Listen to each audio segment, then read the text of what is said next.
Shalom saudara-saudaraku, ini kasih Tuhan. Kita akan kembali merenungkan firman Tuhan hari ini. Kita berdoa. Ya Tuhan kami di surga, di dalam Yesus Kristus, Tuhan dan Juru Selamat kami yang hidup. Terima kasih Tuhan atas segala kebaikan dan kasih-Mu yang sudah kami rasakan dalam hidup kami hingga saat ini. Kami akan kembali merenungkan kebenaran firman Tuhan. Engkau berkati kami Tuhan. Dalam nama Yesus kami berdoa. Amin. Saudara-saudaraku yang dikasihi Tuhan, firman Tuhan untuk kita renungkan pada hari ini tertulis di dalam 1 Timotius 4 ayat 7b sampai ayat 8. Demikian firman Tuhan. Latihlah dirimu beribadah. Latihan badani terbatas gunanya, tetapi ibadah itu berguna dalam segala hal, karena mengandung janji, baik untuk hidup ini maupun untuk hidup yang akan datang. Demikian firman Tuhan. Tema firman Tuhan bagi kita saudara-saudaraku hari ini, latihlah dirimu beribadah. Latihlah dirimu beribadah. Beberapa waktu yang lalu kita masih ingat perhelatan Asian Games dan Asian Para Games yang dilaksanakan di negara kita. Saat itu Indonesia merasa bahagia karena mendapatkan hasil yang baik. Mendapatkan hasil yang baik dari segala pertandingan. Dan melebihi target yang ditentukan oleh pemerintah. Jadi sangat bahagia Indonesia karena target tercapai bahkan melebihi. Para atlet yang meraih medali, mereka mendapatkan hadiah yang menggiurkan. Tidak hanya hadiah, bahkan ada bonus-bonus yang lainnya. Apalagi hadiah itu diserahkan langsung oleh presiden sebelum perhelatan itu, sebelum Asian Games dan Asian Para Games itu ditutup secara resmi. Semua atlet yang sukses meraih juara selalu berkata, ini adalah karena latihan yang secara rutin saya lakukan setiap hari. Memang tanpa latihan dan disiplin yang tinggi, mereka tidak akan dapat meraih kesuksesan itu. Mereka memiliki jadwal latihan yang teratur, latihan yang sistematis, latihan yang terstruktur, dan disiplin yang tinggi. Bahkan mereka juga tidak boleh makan makanan sembarangan dan minum minuman yang sembarangan. Tetapi mereka harus memakan makanan yang mengandung gizi dan vitamin yang baik, yang telah ditentukan oleh pihak pelatih yang berhubungan dengan gizi tersebut. Jadwal istirahat mereka pun harus dijaga agar cukup, sehingga kondisi fisik mereka tetap terjaga dan tetap fit. Apabila mereka tidak disiplin atau melanggar, maka bisa berakibat pada kegagalan untuk meraih sukses dalam pertandingan.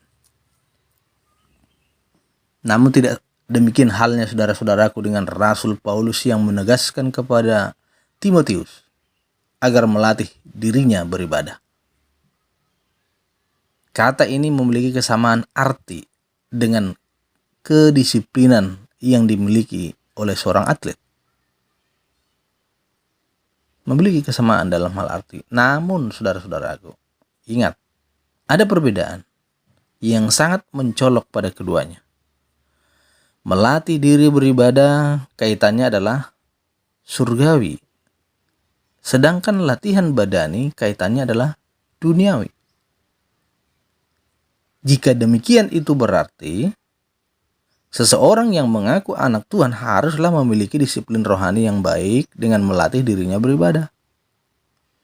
Orang Kristen harus mau melakukan hal-hal yang mendukung pertumbuhan rohaninya, serta menjauhkan diri dari hal-hal yang dapat menghalangi pertumbuhan imannya.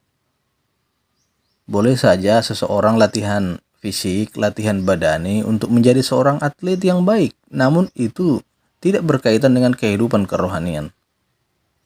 Ayat firman Tuhan hari ini mau mengingatkan kita agar kita mau terdidik dalam urusan iman dan tidak terjebak hanya dengan urusan jasmani. Kita juga diingatkan untuk memiliki komitmen dalam rangka mempelajari firman Tuhan dengan baik.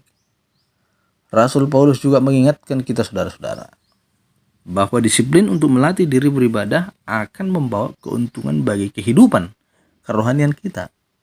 Dan ibadah juga berguna dalam segala hal.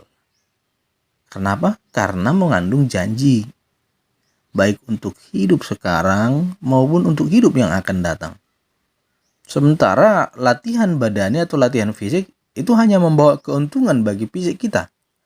Kita menjadi sehat, kita menjadi kuat dan fit. Seorang atlet bisa saja berlatih sedemikian keras dan serius hingga meraih juara. Namun itu hanya untuk tujuan yang tidak kekal. Sehebat-hebatnya prestasi seseorang dan sejago-jagonya fisik seseorang, ingat saudara-saudaraku, ketahuilah, suatu saat nanti pasti akan berkurang juga kekuatannya, pasti akan berkurang juga jagonya. Biar bagaimanapun saudara-saudaraku, tubuh jasmani kita itu kekuatannya pasti menurun seiring dengan bertambahnya usia kita. Nah, sekarang saatnya kita melatih diri untuk beribadah, karena ibadah kita akan dibuatnya untuk bertahan sampai kepada hidup yang kekal. Ingatlah saudara-saudaraku, kebugaran jasmani memiliki kegunaan sendiri dan tidak dapat bertahan. Sedangkan kebugaran rohani dapat membawa kita untuk hidup menuju kepada garis akhir yang membawa kita kepada kekekalan surgawi. Untuk itu saudara-saudaraku, latihlah dirimu beribadah. Karena itu bukanlah suatu kerugian bila kita memiliki disiplin rohani yang baik, melainkan akan membawa keuntungan bagi diri kita kepada kehidupan yang kekal. Berlatih secara disiplin untuk beribadah kepada Tuhan. Rajin beribadah, rajin berdoa, rajin baca firman Tuhan, renungkan firman Tuhan. Itu bagian dari latihan, melatih diri kita beribadah kepada Tuhan. Karena itu akan mendatangkan keuntungan bagi kita, untuk kehidupan kerohanian kita, untuk kehidupan kekal. Saudara-saudaraku, mari kita melatih diri kita untuk beribadah setiap harinya kepada Tuhan. Amin, kita berdoa. Ya Tuhan Allah kami di sorga, berikanlah semangat kepada kami untuk mau melatih diri beribadah, agar kami memiliki kebugaran rohani, kesegaran rohani untuk menuju garis akhir kehidupan ini. Berkatilah kami semua Tuhan. Dalam nama Yesus kami berdoa. Amin.